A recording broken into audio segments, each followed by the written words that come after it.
Hi guys, so I'm gonna do a couple tags today. I've got some time between school and work today. We've got half days because of finals. So I'm gonna start off with the theater kid tag today. Hope you enjoy. Okay, so question number 1. When did you start getting into theater? I started in my first show my 6th grade year. In the school play. I didn't actually start getting like really into it, doing shows, outside of school until my sophomore year in high school. Number 2, how many shows have you been in? I've been in 5 or 6. I haven't been in that many yet. I did 3 in middle school, and then I've done 2 since then, and then I've done a workshop for a different show that lasted a week. Number 3, favorite role ever played. I haven't played that many, but probably my latest one was Imogene Hardman in Best Christmas Pageant Ever. I don't usually get to play the mean, sassy bully, so that was a lot of fun for me. It was difficult getting there, but it was also really fun to be friends, or like best friends, with my enemy on stage. And we could kind of talk things through and be like hugging each other off stage, and then have to go on stage and be mad at each other. So that was probably my favorite. Number 4, a tip you always give to new theater kids. I wouldn't say that I have that much advice because I'm still a new theater kid, somewhat. But I would just say to make sure that you memorize your script as soon as you can. Go through, highlight your lines, write down all the blocking so you don't forget it. I've had a lot of castmates who didn't write it all down, and then they didn't know what they were doing halfway through. So those would be my 2 biggest tips. Biggest theater pet peeves, number 5. Probably at one of the top on my list is people who steal my hangers in the dressing room. I cannot stand it when I go, like, I have a certain amount of hangers that I need, and I put them right by my accessory bag so they know that they're mine. Please don't take my hangers. I have a certain amount, and I don't want to have to go out of the dressing room in my shirt all buttoned down and like half naked to get a hanger. Thank you. Also, people who don't put their props back where they're supposed to be, to leave them out for people to trip. Be me. Or people who think they know better than the director and the stage managers. It's their plan. They have the authority. They know what they're doing. Just do what they tell you. I think that's it. Number 6, biggest strengths / weaknesses. My biggest weakness for sure is dancing.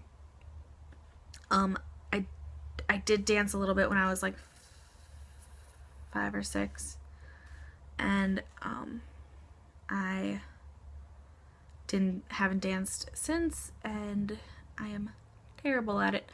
I can fake my way through a dance audition pretty well, but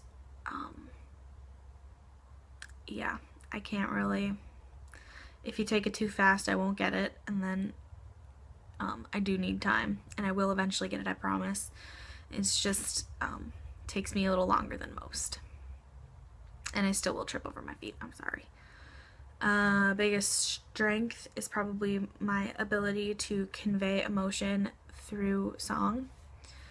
I have been told that I can make people feel certain emotions when I sing certain songs. Like I said, I've been told that. I don't know for sure. 7, biggest inspiration. My biggest inspiration is probably Laura Osnes. She grew up right around where I live, and not a lot of people make it to, higher places for Minnesota. So to see her, making it on Broadway is gives me a lot of inspiration and makes me think that I can do it too. Also, just, the people that I have in my life that are theater people, because I have a lot of them, they do a lot of regional theater, and one of them just moved out to New York, so I hope, she makes it and she's following her dream. It's a really big inspiration to me. 8, dream role. I have a lot. I'll start with, at the top is Elphaba, for sure. Wicked was one of the first musicals that I saw on Broadway on tour, and seeing her, she went through a lot of things that I've gone through, and I just want to be able to play her. That'd be a lot of fun. And next is probably Natalie or Diana from Next to Normal. Nala in Lion King, Ariel in The Little Mermaid. I have a lot more than that, and I have them on a list somewhere, and I don't know where they are. Anyway, number 9, plays or musicals. I would always prefer musicals over plays, but I like both. It's fun for me to do both. In musicals, I can use my strengths better than in plays, but in plays it's fun to challenge myself to find a reason for the emotion versus I have a song to show the emotion. Favorite improv game. Number 10. I don't really like to participate in very many improv games. There are certain ones that I will, but I love to watch them, especially with when my cast members are doing them. You can see a couple in the Reluctant Dragon vlogs. I love to do Honey If You Love Me. So you go around the circle, and the person in the middle says, "Honey, if you love me, will you please, please smile?" in some sort of funny way to get the person on the outside to laugh. And the person has to make direct eye contact. The person that's trying to be made to laugh has to make direct eye contact and say, "Honey, I love you, but I just can't smile," without laughing. I also love Snapshot, where you have a group of like 5 to 8 people creating a picture, or maybe it's Family Vacation, but they're creating a picture of some kind, and there's a person who has to explain what's going on in the picture, and tell you who everybody is and what they're doing, but the goal is to try to make the most awkward photo to try to make them explain it. Same thing with Freeze. They're kind of similar, but Freeze is only 2 people, and they're, doing a scene, whatever they come up with, and then the director or stage manager, whoever is running the game, will yell freeze, and they have to stop, and one of the people will come out of the game, and they'll put a new person in, and the new person that goes in has to take the same position of the person who just came out. That game is so funny. And then they have to come up with a new scene based on the position that they're in, and you get some really interesting storylines, and basically the goal of the game is to try to end the scene in the most awkward positions so that they have to come up with another awkward and hilarious scene. Number 11, favorite show. This has to be a tie for me between Next to Normal and Wicked. I've seen Wicked twice on tour, but I have not seen Next to Normal live except for a regional theater production of it that one of my friends was in. But I have seen, there's a version on YouTube of like the last show of Brian Darcy James, Alice Ripley, and Jennifer Damiano, and that is like by far my favorite version that I've seen of it. And I also listened to cast albums for those two shows the most. 12. Most awkward on-stage moment. I'd have to go again during pageant. One of my little siblings in the show got sick, and he had, I don't know, he had some kind of cold, and he like lost his voice. And we're all supposed to be tough and mean and the bullies of the town, but he, with his voice, when you lose your voice, your vocal or like the muscles and your vocal cords get tight, and you speak higher. And this poor little kid is trying to do his line. He barely has a voice. Plus, it's like 2 octaves higher than it normally is.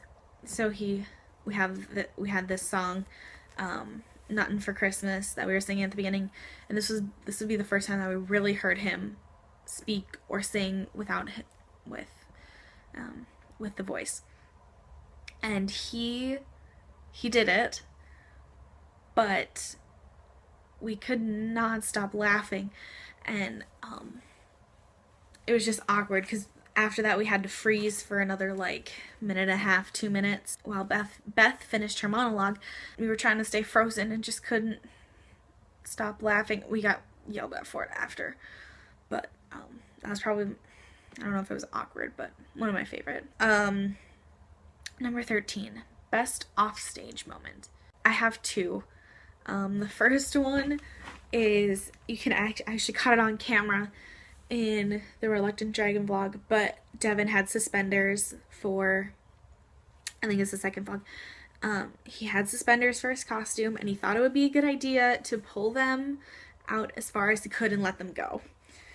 And I definitely got that on camera. Natalie is telling a story, and Devin's in the background, and you just hear him scream and go, "Ah!" And just I'll start laughing. And I thought it'd be a good idea to do it again.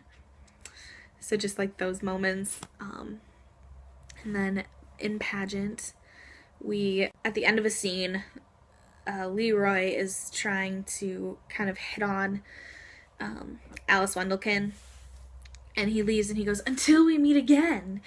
And after that he has to be gross in some way. So he sneezes into his hat. He had this like beaver, like Davy Crockett hat, and he sneezes into his hat, and he looks into it and goes, "Whoa, that's a new color."